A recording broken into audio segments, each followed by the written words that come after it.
Continuando con el capítulo de estática de fluidos, vamos a seguir estudiando las fuerzas hidrostáticas sobre superficies planas sumergidas, que como bien recordarán de la clase anterior, nosotros calculamos una fuerza resultante que actúa sobre esta superficie debido a la acción del fluido que se encuentra sobre ella.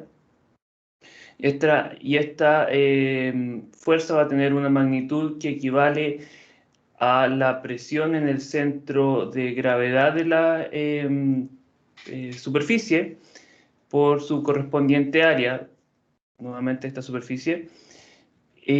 Y como también habíamos visto, la fuerza resultante no va a actuar en el centro de gravedad de esta superficie o en su centroide, sino que en un centro de presión, el cual está definido en base al momento de inercia que puede tener la superficie y la presión o la fuerza que actúa sobre ella.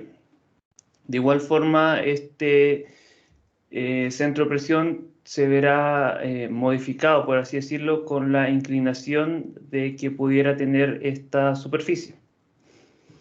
Ahora, yo hasta la clase pasada les había mencionado cómo calcular la fuerza sobre una superficie plana que tuviera una columna de fluido sobre ella. Y si bien no me equivoco, el problema que resolvimos también incluía esto. Pero ¿qué pasa para los casos en que tenemos un fluido bajo la superficie, o dicho de otra forma, la superficie se encuentra sobre el fluido? Bueno, para estos casos, las expresiones que derivamos en la clase anterior siguen siendo válidas. Es decir, nosotros calculamos esta fuerza resultante en base a la presión que se encuentra en el centro de gravedad de esta columna, perdón, de esta superficie, por el área de esta superficie. Sin embargo, la única diferencia va a ser de que la fuerza resultante, en vez de tener una dirección hacia abajo, normal a la superficie, va a tener una dirección hacia arriba, ya que el fluido va a estar empujando hacia arriba esta superficie. De igual forma, otro caso especial para este problema corresponde al caso en que una superficie plana, en este caso, se encuentra sumergida en un fluido multicapa. Como aquí presentamos la figura, sería una superficie rectangular que se encuentra sumergida entre un líquido que corresponde a aceite y otro que corresponde a agua. Entonces, para estos casos, la forma de resolver estos problemas es considerando las superficies las partes de esta superficie que se encuentran sumergidas en distintos líquidos como superficies distintas. Es decir, aquí tendríamos una primera superficie y aquí tendríamos una segunda. O sea, simplemente dividimos esta superficie. Y la fuerza resultante va a tener un valor que equivale a la sumatoria de las fuerzas resultantes, de nuevo, pero cada una sobre esta subsección de esta superficie. Y los métodos para calcular esta fuerza resultante sobre cada superficie son los mismos que utilizamos para calcular las fuerzas resultantes ya sobre una superficie que se encuentra sumergida en un solo fluido, un solo líquido. Ahora, como ya les había mencionado, son las mismas expresiones, y para calcular la posición de la fuerza resultante total, debemos sumar los momentos de todas estas fuerzas resultantes en base a esta posición que ya habíamos calculado con anterioridad, y le igualamos entonces al momento que produciría esta fuerza resultante total. Entonces, Para estos casos, como ya mencioné nuevamente, simplemente dividimos la superficie, calculamos la fuerza resultante sobre cada parte y finalmente calculamos la posición efectiva de este centro de presión total en base a los centros de presión ya calculados para cada parte y su fuerza correspondiente. Ahora, hasta el momento estuvimos estudiando cómo calcular las fuerzas sobre una superficie plana, pero ¿cómo lo haremos para las superficies curvas? Para este caso vamos a considerar las componentes verticales y horizontales de esta fuerza. Esto nos va a facilitar bastante la resolución de este problema, ya que podemos calcularla de manera separada. Entonces, para una superficie aleatoria que es curva en este plano que es normal a nuestra pantalla, tendríamos la acción de esta fuerza vertical y la otra componente horizontal. Si consideramos un diagrama de cuerpo libre sobre esta superficie, notaremos de que, nuevamente, sobre esta va a actuar la presión en dirección vertical, la cual corresponde a la presión atmosférica y a la presión debido a la columna de fluido que se encuentra sobre ella. Lo mismo para las fuerzas horizontales. Entonces, si dividimos estas columnas de fluido que se encuentran sobre esta superficie, podemos notar que para una columna que ya no se encuentra en contacto con la superficie curva, tenemos dos fuerzas que tendrán la misma magnitud. Esto es porque que en este sistema estamos trabajando en el equilibrio. Entonces, como nosotros sabemos de la ley de Newton, la sumatoria de fuerzas tiene que ser igual a cero. De igual forma, las fuerzas horizontales que se encuentran en esta sección ya en contacto con el fluido, tenemos una fuerza sub X que actúa sobre esta cara, la cual simplemente es una proyección de esta superficie en el plano hacia adentro de la pantalla, que es normal a esta fuerza, y esta fuerza horizontal que correspondería a esta componente, al menos en magnitud.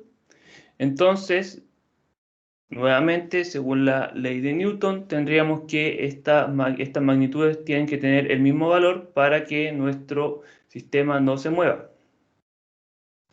De esta forma, para una superficie curva, la componente horizontal de la fuerza que actúa sobre esta superficie debido a la acción del fluido va a tener una magnitud que es equivalente a la fuerza sobre la superficie horizontal plana que corresponde a la proyección de esta superficie curva en el plano que es normal a la fuerza horizontal, a la componente horizontal de la fuerza.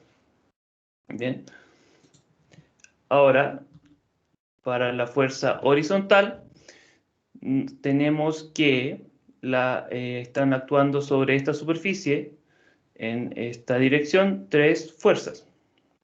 Tenemos primero la fuerza debido al peso de la columna de aire o la fuerza debido a la presión atmosférica. Una segunda fuerza que corresponde a la columna de fluido líquido que se encuentra sobre esta superficie y que no tiene contacto con ella. Y una tercera fuerza que correspondería a la fuerza debido al peso del fluido que se encuentra en esta sección que ya sí tiene contacto con la superficie curva.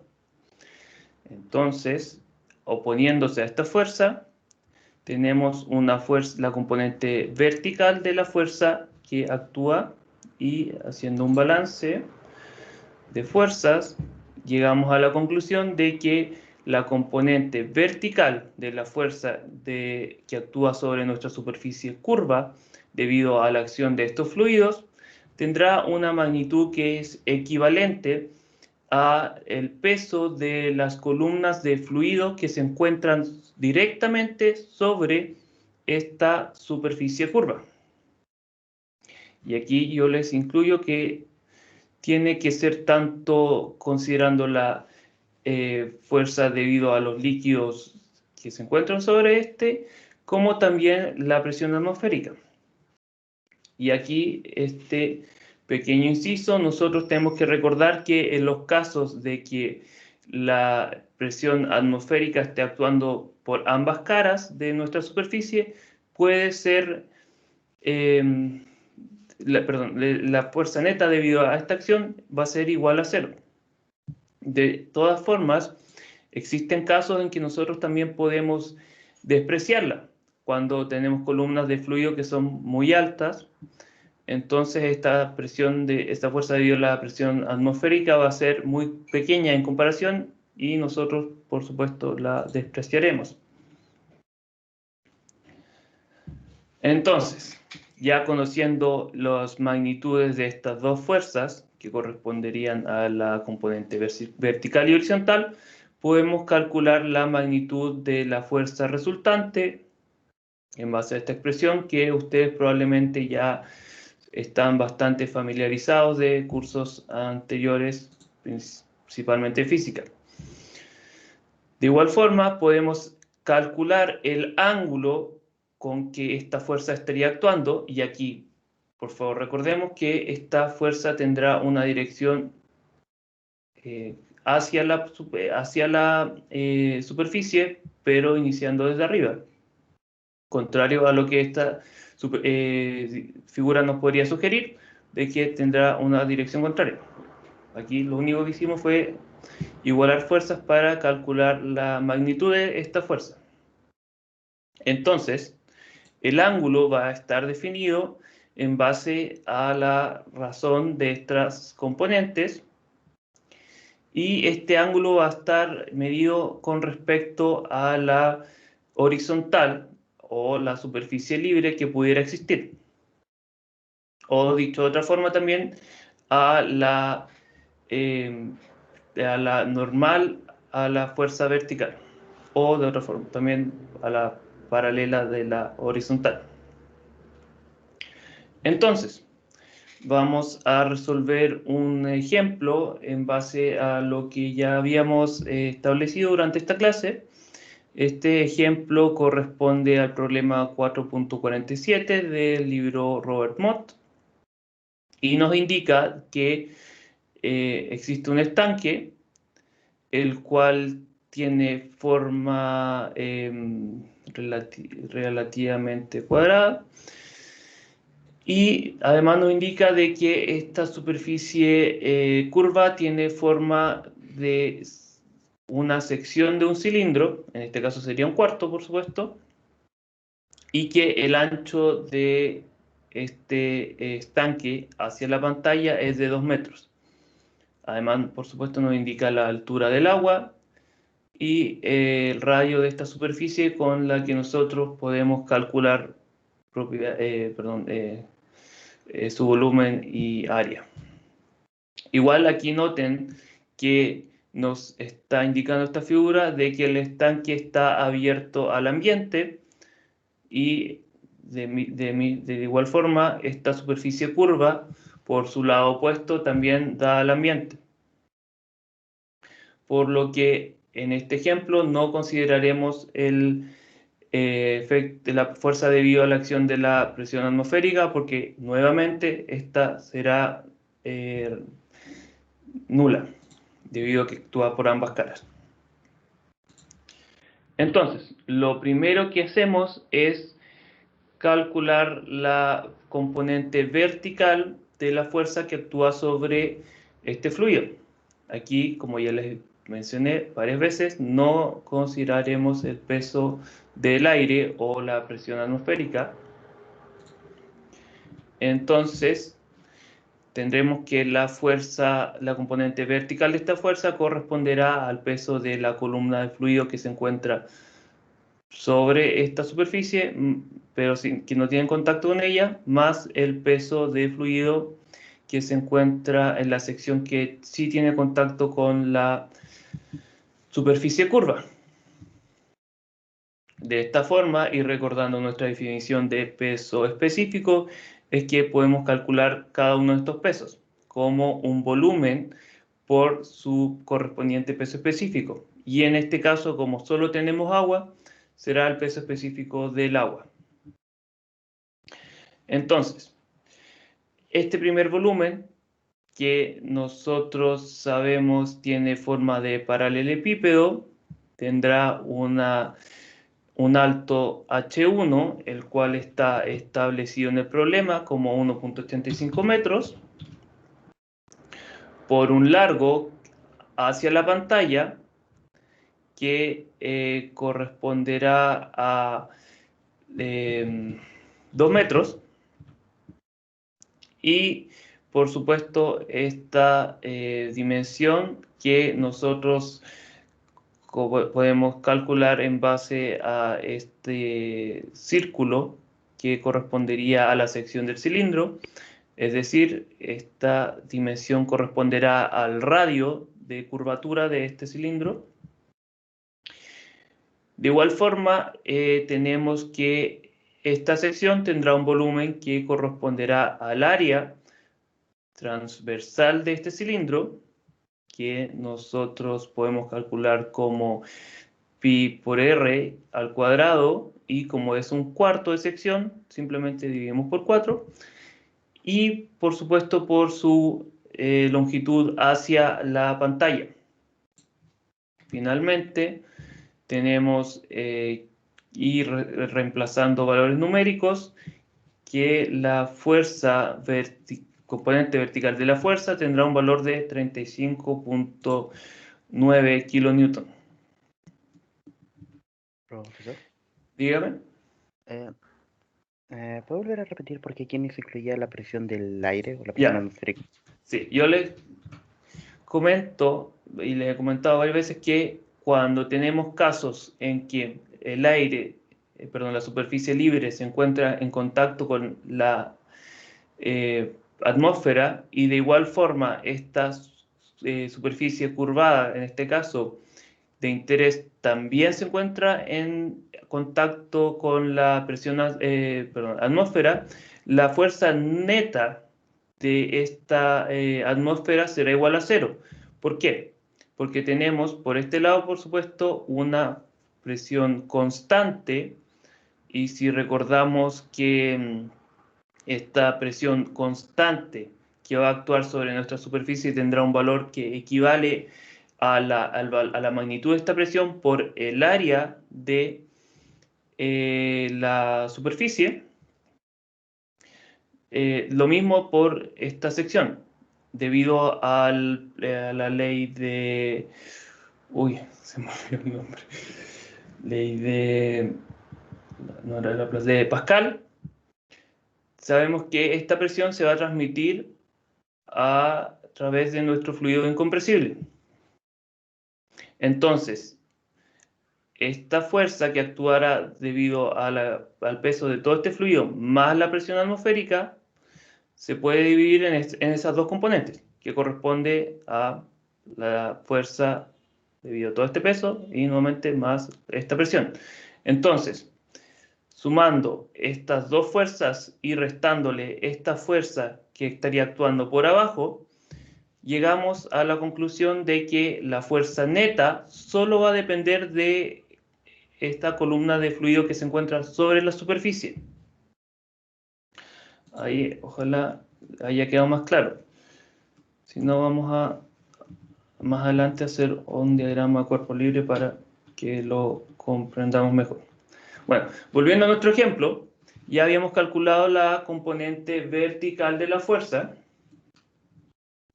y como ya les establecí, no consideramos el peso del aire. Ahora, Para calcular la componente horizontal, yo les había establecido que tenemos que calcular la fuerza sobre la proyección de esta área en el plano que es normal a la componente horizontal, es decir, en este plano, o de igual forma en este. Y esta proyección simplemente, y como en este caso estamos trabajando con un cilindro, va a ser un rectángulo. La longitud inferior de este rectángulo va a tener un valor que corresponde al ancho de nuestro estanque, L, y el alto de nuestro rectángulo simplemente va a corresponder a el radio de nuestro semicírculo. Es así como, recordando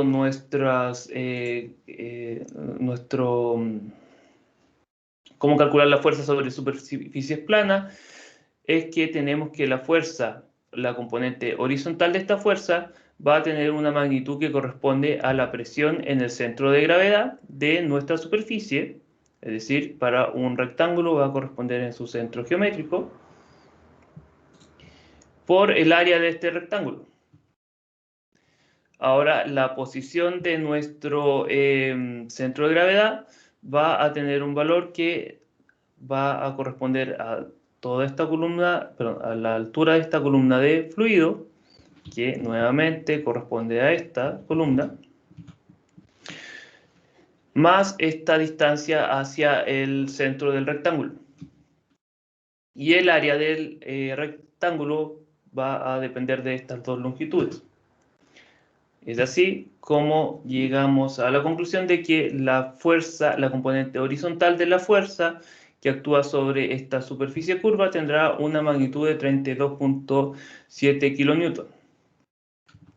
Finalmente, calculamos la fuerza resultante en base a esta expresión y llegamos a la conclusión de que la fuerza resultante tendrá una magnitud de 4.48.5 kN. De igual forma, podemos calcular el ángulo de esta fuerza en base a la tangente de la razón entre estas dos componentes, perdón, arco tangente, y llegamos a la conclusión de que este ángulo tendrá un valor de 47.6 grados. Y aquí recordemos que este ángulo va a ser medido en base a esta superficie, es decir, el ángulo va a ser medido así. ¿Bien?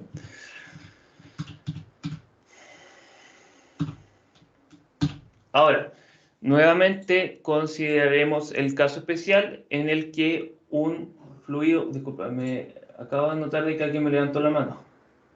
Me disculpo que no había, que vendría a ser Benjamín Muñoz.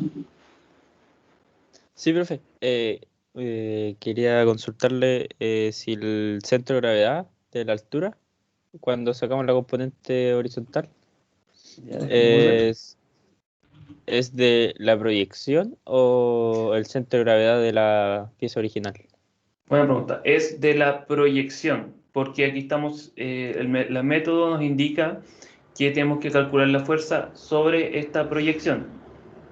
Así que, para que lo recuerden, gracias por esta pregunta que estuvo acorde. Bien, Gracias, profe.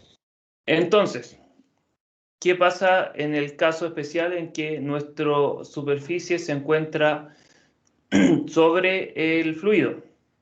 Como en este ejemplo en que tendríamos una superficie semicilíndrica sobre el fluido.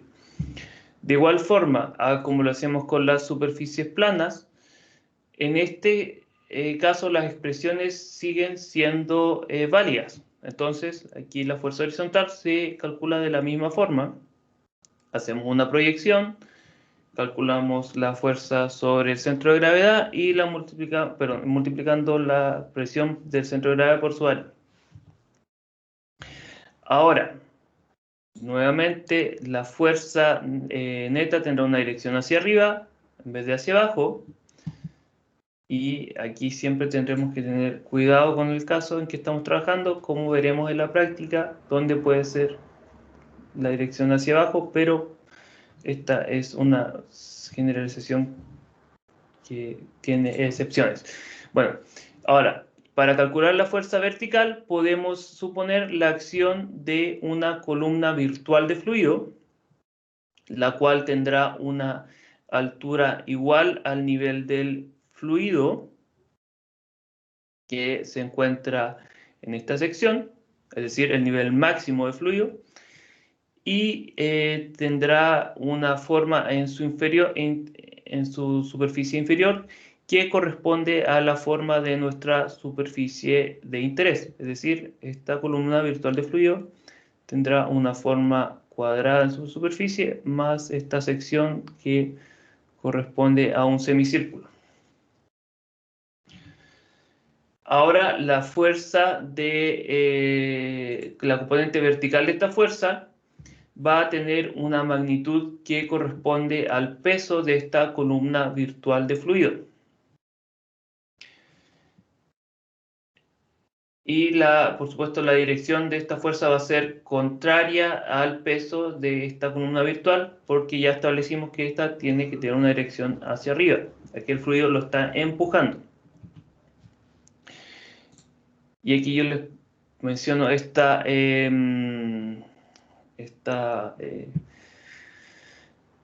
caso especial donde este método no podría funcionar, que corresponde a los casos en el que el nivel del líquido que se encuentra en contacto con la superficie, es decir, todo este fluido que estaría en este límite, se encuentra más arriba que el nivel más alto de fluido en el resto de las secciones. Porque ¿qué pasa en esos casos?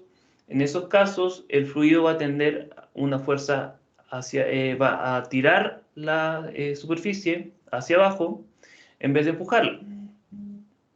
Pero ahí ya le vamos a... en la práctica les voy a mostrar un ejemplo para que veamos cómo afrontar esos casos. Ahora, otro caso especial y que nosotros no hemos considerado hasta el momento es considerando el efecto de la presión atmosférica. ¿En qué casos pasaría esto? En los que tenemos un estanque que se encuentra presurizado o podría ser en vacío, pero el segundo ya es más complejo, y que no se encuentra de esta forma abierto al ambiente, al menos la sección de fluido. De esta forma tendríamos una fuerza adicional que corresponde a la presión del aire, y esta fuerza adicional se puede calcular, y para este caso de superficie curva,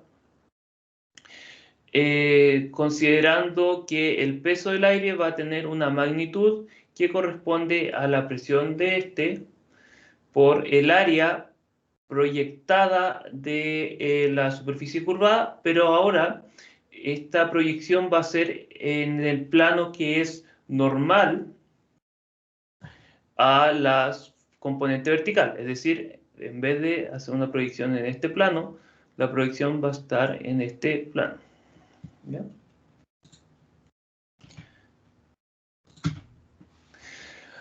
De la misma forma, podemos calcular una altura equivalente que correspondería a la acción de esta presión atmosférica o de aire. Es decir, aquí consideraríamos que existe una columna adicional, pero por supuesto es virtual. Y esta altura equivalente la calculamos en base a la presión de nuestro aire por el peso específico de nuestro fluido.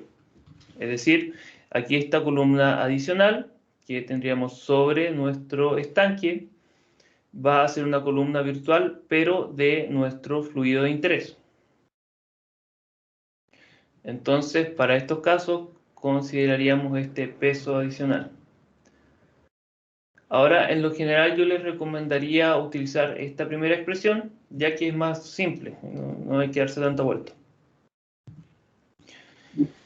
Entonces, ya habiendo visto cómo calcular las fuerzas que actúan sobre una superficie curva, es que podemos ver y calcular las fuerzas que actúan sobre un cuerpo sumergido.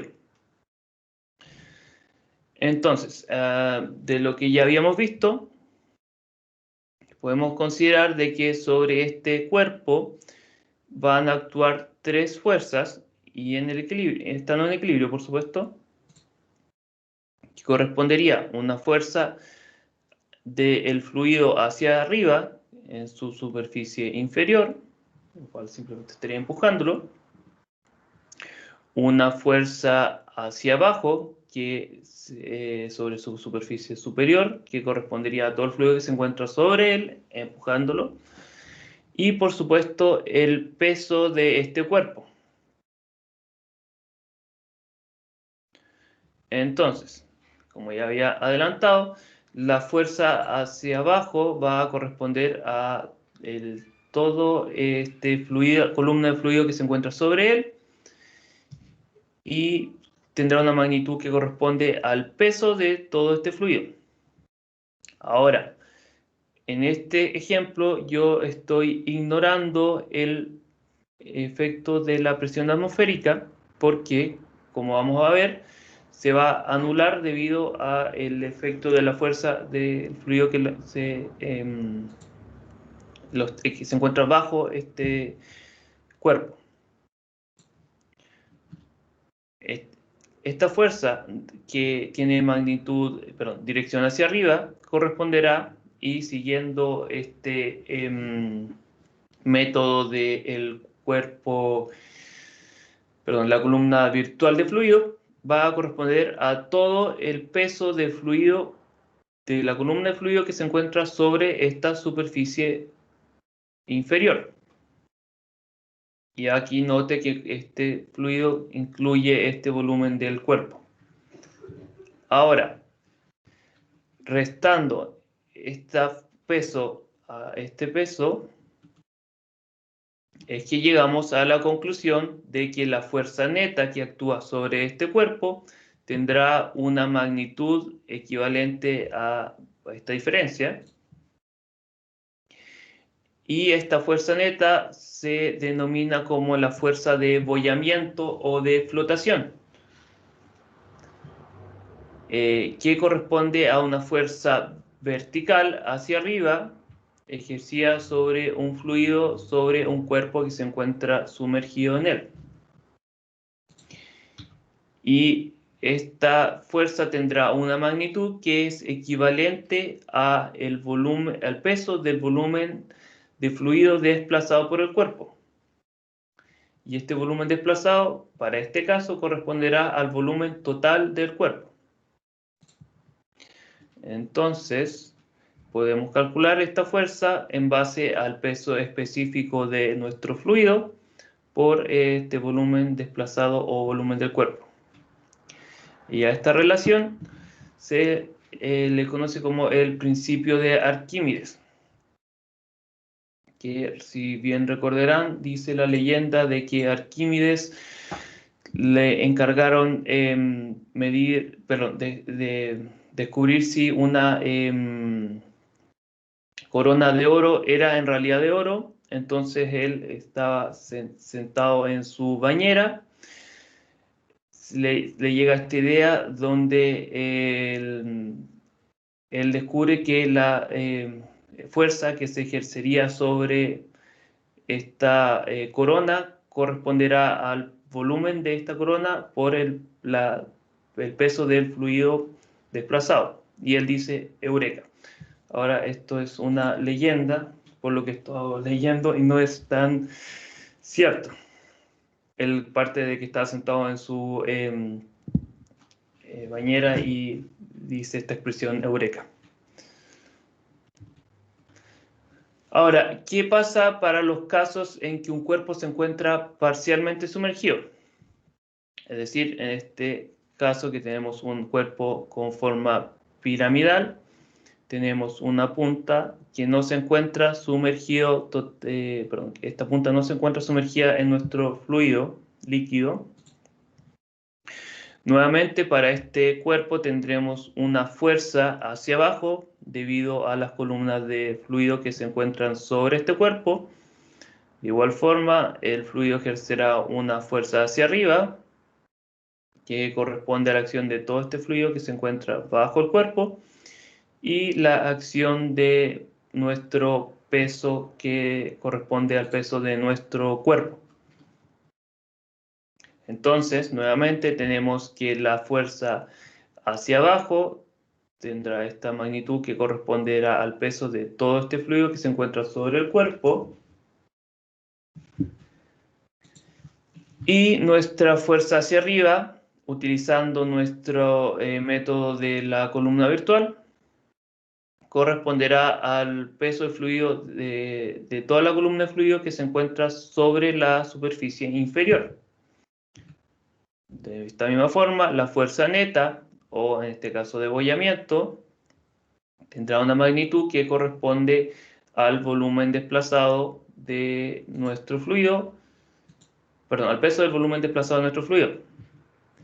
Por lo que es claro que el principio de Arquímedes es válido para cuerpos completamente y parcialmente sumergidos. Ahora noten que en este caso, donde el cuerpo se encuentra parcialmente sumergido, el volumen desplazado no corresponde al volumen total del cuerpo, sino que solo a esta sección, o dicho de otra forma, el volumen desplazado corresponderá al volumen total del cuerpo, menos el volumen que no se encuentra sumergido. Ahora, la flotabilidad de un cuerpo en un líquido va a depender de un balance de fuerza entre esta fuerza de abollamiento y el peso del cuerpo. Entonces tenemos que para un cuerpo que flota sobre nuestro fluido, la fuerza de abollamiento, es decir, pero cuando nuestro cuerpo se encuentra totalmente sumergido, es decir, nosotros empujamos este cuerpo y llega a una posición así, esta fuerza de abollamiento para esta situación va a tener un valor que es superior al peso del cuerpo. Es decir, en este punto, la fuerza neta va a ser superior y el cuerpo va a subir hasta que el peso de nuestro cuerpo iguale a la fuerza de abollamiento. Para estos casos, la densidad, para que esto suceda, la densidad de nuestro cuerpo va a tener que ser menor que la densidad del fluido en el cual se encuentra flotando. Y esta densidad, ya que es un cuerpo sólido, simplemente corresponde a la masa por el volumen total del cuerpo. De esta misma forma, para que un cuerpo quede suspendido en nuestro líquido, es decir, ni suba ni baje, la densidad del cuerpo tendrá que tener una magnitud que corresponde a la de nuestro fluido. Y nuevamente para estos casos en el que el cuerpo ya se encuentra suspendido, sin considerar la acción de fuerzas adicionales, más allá de la de abollamiento y el peso del cuerpo, estas fuerzas tendrán una misma magnitud. Finalmente tenemos el caso en que nuestro cuerpo ya se va a hundir y va a llegar al fondo de nuestro recipiente. Y este caso ocurrirá cuando la densidad de nuestro cuerpo sea mayor a la de el fluido. Y aquí nuevamente la fuerza por abollamiento tendrá un valor que es menor a la fuerza que corresponde al peso de nuestro cuerpo.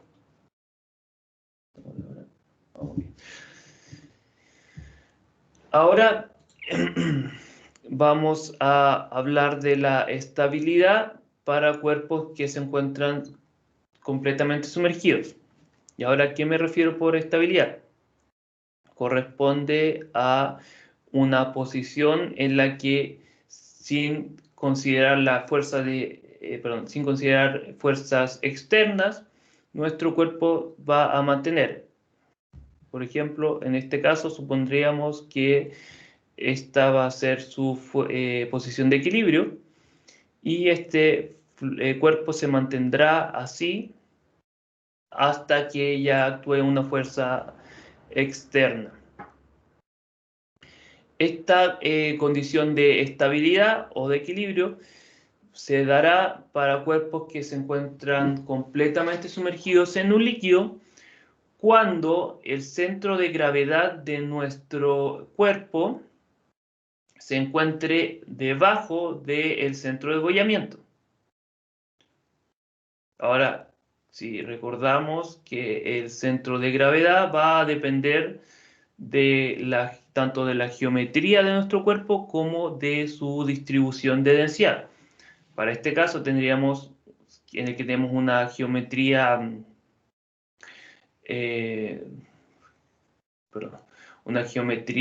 que es simétrica y tanto en este eje como este otro, para que el centro de gravedad se encuentre bajo el centro de geometría o el centroide, tendríamos que nuestra densidad no será constante en el cuerpo y será mayor en la parte inferior. Bien. Ahora, el centro de bollamiento va a estar definido como el centroide del volumen desplazado, el centroide del volumen desplazado de fluido. O dicho de otra forma, el centroide de este cuerpo sin considerar esta distribución de densidad.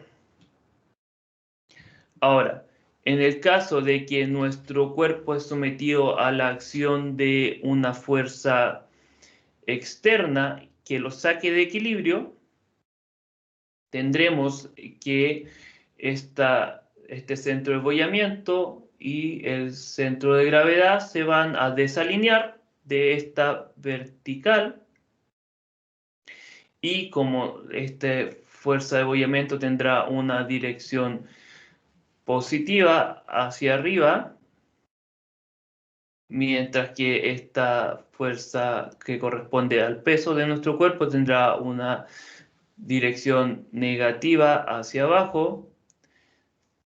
El hecho de que estos centros se desalineen hará que también la línea de acción de estas fuerzas se desalineará. Y aquí, como podemos ver en la figura, este desalineamiento lo que va a hacer es que nuestro cuerpo se va a girar buscando retornar a esta posición de equilibrio. Ahora, debemos considerar que para cuerpos irregulares o para cuerpos irregulares puede que exista más de una posición de equilibrio, por lo que el análisis deberá hacer esta consideración. Ahora, ¿qué pasa para cuando un cuerpo se encuentra parcialmente sumergido? En este caso, la condición de estabilidad se alcanzará cuando el centro de gravedad se encuentre bajo un metacentro. Este metacentro se define en base a una distancia mb entre el centro de bollamiento y por supuesto, metacentro. Ahora, en este caso, el centro de bollamiento no va a corresponder al centroide de todo nuestro cuerpo, sino que al centroide de esta sección que se encuentra sumergida. Y este metacentro se calculará en la posición de equilibrio. Ahora, este metacentro, como ya les había adelantado, se calcula en base a una distancia mb en equilibrio y esta distancia mb se calcula en base a la inercia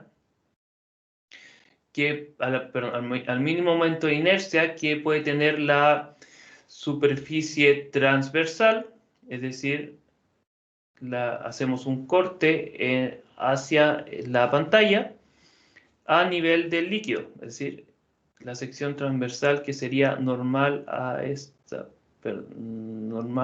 línea. Y por el volumen, esto se divide por el volumen desplazado de fluido, es decir, todo este fluido.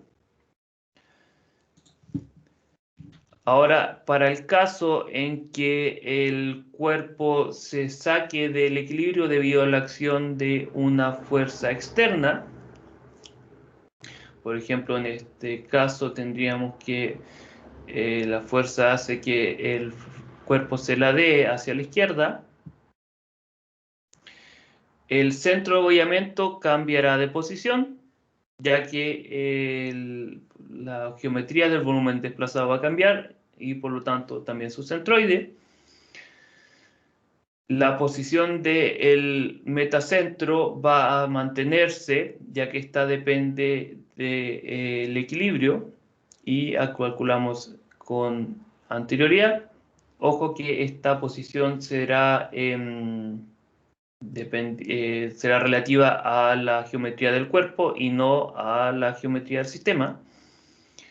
Y por supuesto el centro de gravedad se va a mover. Ahora, debido a la acción de la fuerza de abollamiento, la cual ahora se encontrará en esta nueva posición, la fuerza efectiva, y el centro de gravedad, que ya se encuentra acá, se volverán a desalinear y este cuerpo volverá a buscar el equilibrio siguiendo a este desalineamiento o entre las fuerzas o un momentum angular que tendría un valor distinto a 0. Bien, esto sería el capítulo de... vamos a dejar de grabar.